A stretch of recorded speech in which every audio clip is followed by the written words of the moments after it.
I think that's great, though, that you actually took the property management side of it on, because it gives you, as a first-time investor, a realistic look at like what you're looking at from from a certain view. So let's talk a little bit about like tenants, like finding tenants. Like, how do you find your tenants, and has that changed from when you first started? Yes. So what I'll say is I started out on Airbnb, short-term rentals. I furnished the entire property. And over time, I really got overwhelmed or just kind of sick of cleaning it every time or doing that turnover. And so I transitioned over to long-term renters for about 2 to 3 years.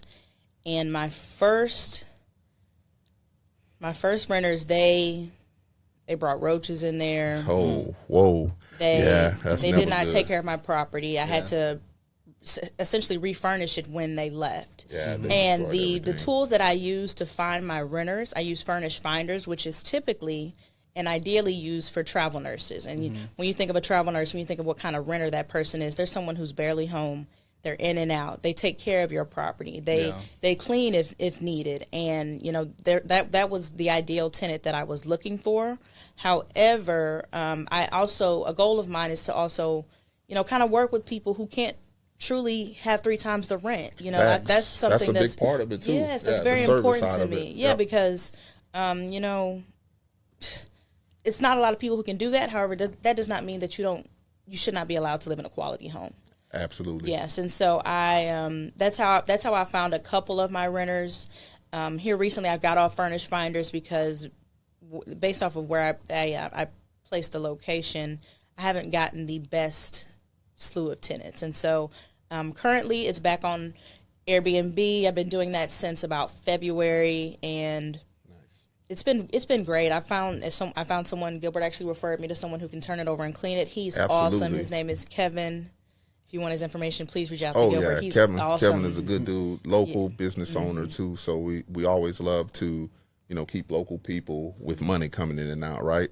Circulation is really important, especially now in tough economic times. Kevin still does some of our cleanings as well. Right. So, yeah. And to answer the question, hindsight on tenant screening, one, you have to pay attention to how many people will actually be in the house and what age they are. So interpret that as you want. Yeah. Great point. Also, when it comes to tenant rights, I don't want any tenant to think that they can sit in my property and not pay rent.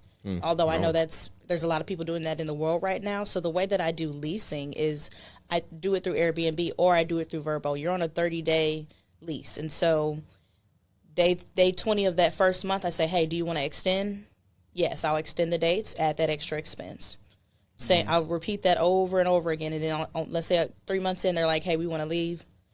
I don't extend the dates, and you don't get anything. So on the long term, so you don't sign with the traditional Trek lease agreement. So yours is strictly through the short term booking platforms. Right. Okay, what about the fees you have to pay to those platforms? Like, what are your? So a way that I do it, you typically have to pay extra fees on that first stay. Mm-hmm. And so what I do is whatever amount they pay over the rent that I have set, I just take it off of their next month's rent. So that is a cost that I eat myself, and I don't really pass that down to my tenants because, one, how they might be not sure what Airbnb is or what Verbo is, so they might be a little hesitant. But for me to, kind of extend some good faith with them, I always make sure that, that's a cost that I eat. Okay. And then question, if you're comfortable sharing, do you still own or occupy your units, or are you fully leasing them out? Yes, I do. Me and my sister, we live together, but unfortunately, she just got a house, so she's moving out. So, oh no. Yes, I do. That's good for her, though. Congrats to your sister. So proud of her. That's huge. That's good stuff.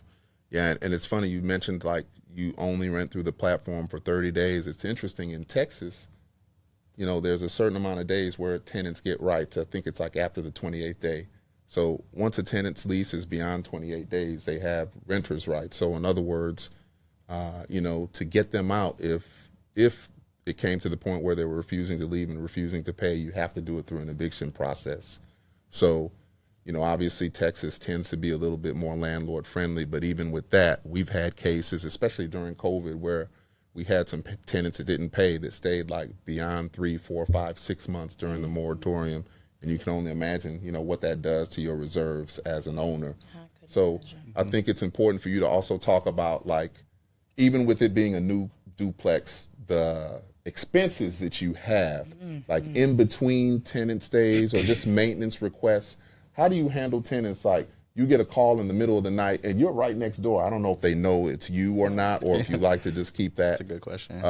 Keep that. I know some people don't like to reveal that they're the owner, but how do you handle tenant requests for maintenance issues, like especially like the weekends and the late nights, like? And, I've been a landlord for over 13 years now, and a lot of times the expectation is, hey, this needs to get done right now. Like, I just had an issue this past Sunday where a tenant had some leak, and, their expectation is that, hey, I need someone to come in the next hour to fix it. So talk about the expenses, and then also what kind of process, how do you manage the tenant expectations and repairs, maintenance? Yeah, so when it comes to repairs and maintenance, the expenses that I've experienced, of course, are, buying furniture. I have a home warranty, and, of course, lawn maintenance. And the way that I handle repairs, I as soon as they respond, I typically respond immediately. I haven't really got any late night requests, thankfully, in these past 5 years. But what I'll say is I communicate to them, say, hey, I've reached out to the home warranty. I've requested them to come out. They'll come out in the next 72 hours. And when it comes to when it's a short-term stay, the chances of it getting fixed during that stay are very low. But I kind of, hey, you can get a $50 refund for your inconvenience, or whatever the case may be. I can bring over some waters or food, whatever the case may be. And then when it comes to those long-term tenants, that's just something that they should understand with having a house. I make sure to just communicate as effectively as possible, and I set those expectations in the beginning whenever we run into an issue in the beginning.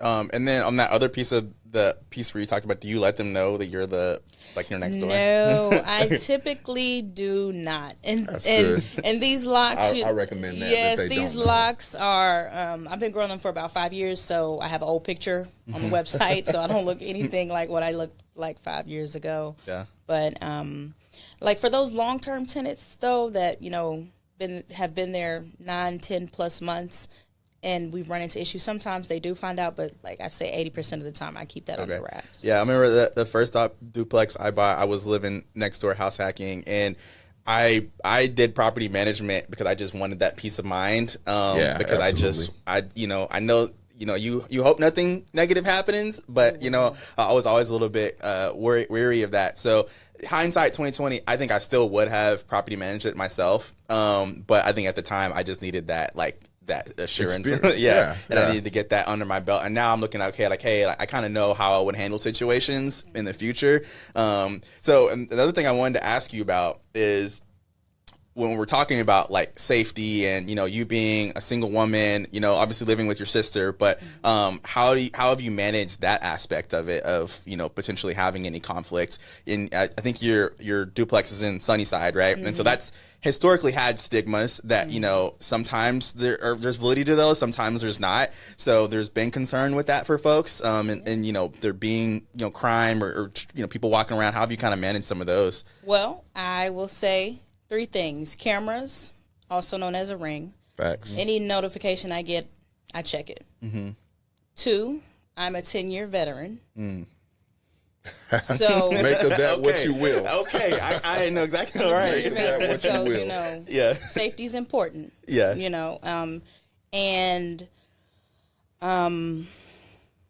I haven't ran into a lot of issues with crime, thankfully. Okay. Ayana is forgetting one important piece that I tell everyone, and they think I'm just giving them fluff. The gates. The gates. Yeah. Ayana's duplex came with a gate day one. Okay. I don't know if yours is solar or electric. Was yours It's solar? solar. Yours Solar, is solar, so it doesn't create any, fluctuation on her bill. And then I tell people all the time, especially in the transitioning neighborhoods, it's a reality, right? So that's one of the things. When you're a real estate investor, it's your asset really isn't the physical structure, it's the people, right? It's your tenants, whether they're short or long term. And having these gates, it just gives them that extra sense of security. And then it provides a barrier. Let's be realistic. That's what it does as well. Hey, Ashley. Hey, Ashley, how are you? Yep. So absolutely. Hey, Ashley, I have a gift for you. Here's a gift from me to you. Folks, Ashley just walked in. Ashley is actually the original Grace Building Company duplex buyer. Wow. I don't know if she ever knew that. First duplex, first sale. And I made so many mistakes in that first duplex. I know You definitely did. Oh, I know. I'm glad you said that. I know. I made so many mistakes. People were stealing from me, Ashley. So it's just a good kind of segue into some of the other sides of, when you own a duplex or even in the process of building them, how relationships are so important. Yeah. A lot of times people are driven by cost. Well, how much does this cost? Make it as cheap as possible, when no, that's the wrong way to look at things, because when you look to find the cheapest people working for you, you're going to get burned. You're going to get people that aren't experienced. You're going to get people that don't know what they're doing, and it's going to make you suffer in the long term. And so when I built what turned out to be Ashley's first duplex, and I operated it for a year or two before she bought it, that was just like, I learned so much. Yeah. And so I thank Ashley. I owe Ashley more than a bottle of champagne, too. Can we get that in right? If y'all only knew. So I didn't know that I was your first one, but I'm glad you held on to my numbers Yes. so that way we could have this talk. Because, Absolutely. I was like, as far as layout, you did an amazing job with actually having it built in a way that a family could live in there. Yes, absolutely. And I feel like a lot of builders do not highlight a living room space. Yeah, they Or make a the living room decent small. kitchen They size. make it small now because they want to build tighter and smaller and And build maximize the up. profit. Yes. And Density. Right. So every room had a walk-in closet that was a great size, and I was like, okay, I could live here and I could do what I need to do, which is get my tenant on board and make sure my mortgage would be paid for. That was my Absolutely. goal. I was 20. that was like 18 or 17 or 19. It's been a I while was now. 28, 29 when I bought my duplex. Y'all see and hear all these young people that are buying real estate, and y'all think it's not real. I mean, this is something that's achievable. Right. You see Ashley and Ayanna here today. Ayanna isn't 30 yet. Ashley barely is a little over 30. And so, they're veterans at owning real estate. So that's an important piece of this too, is that this is doable, right? I know sometimes I get feedback from people like, man, you scare people from buying real estate.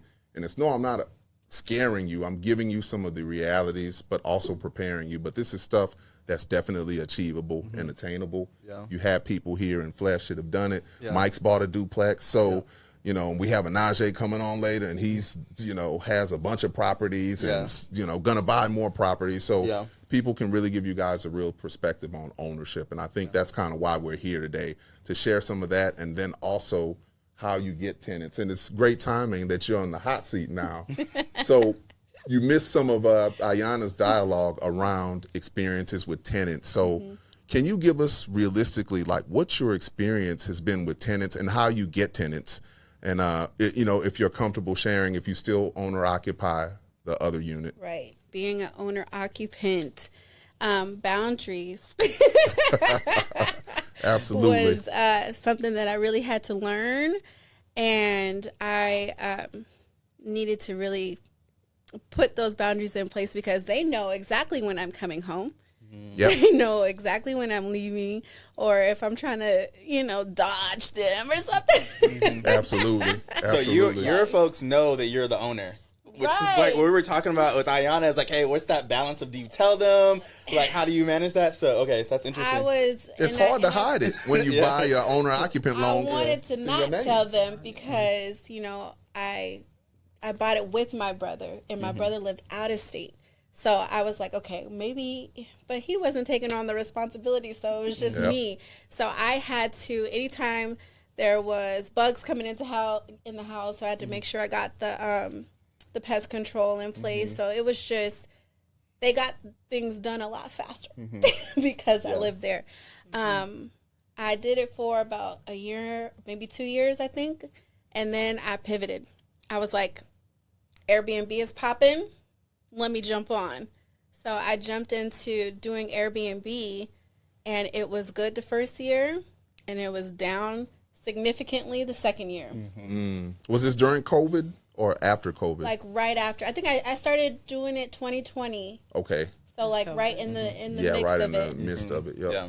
And then that second year, I said, oh, that's a significant drop. I went from 20 extra thousand to like 7. So I was like, all right, we're going to pivot again. And I pivoted into doing, I had 3 foreign exchange students. Nice. I did that program, and that, let me breathe. That's good. What school were they a part of, or what program? HCC. HCC, They did, nice. Their. How did you find that lead source just to find foreign exchange students? That's a good one. I was just looking for anything, anything different than being, having just a regular tenant, because it wasn't going to bring in the income that I needed to feel free. So Correct. that's always been my goal. I'm chasing freedom. And when I found that program, it was freeing because it was bringing in almost $5,000 a month. So not only did I had all the house bills paid for. Yeah. That's your So, mortgage and then some. you Yeah. know, Yeah. and my silly butt traveled my butt off in 2023. It was my best year. Absolutely. You got to treat yourself. Should have saved. Because now I'm in another transition mode, and now I'm going into the group home space.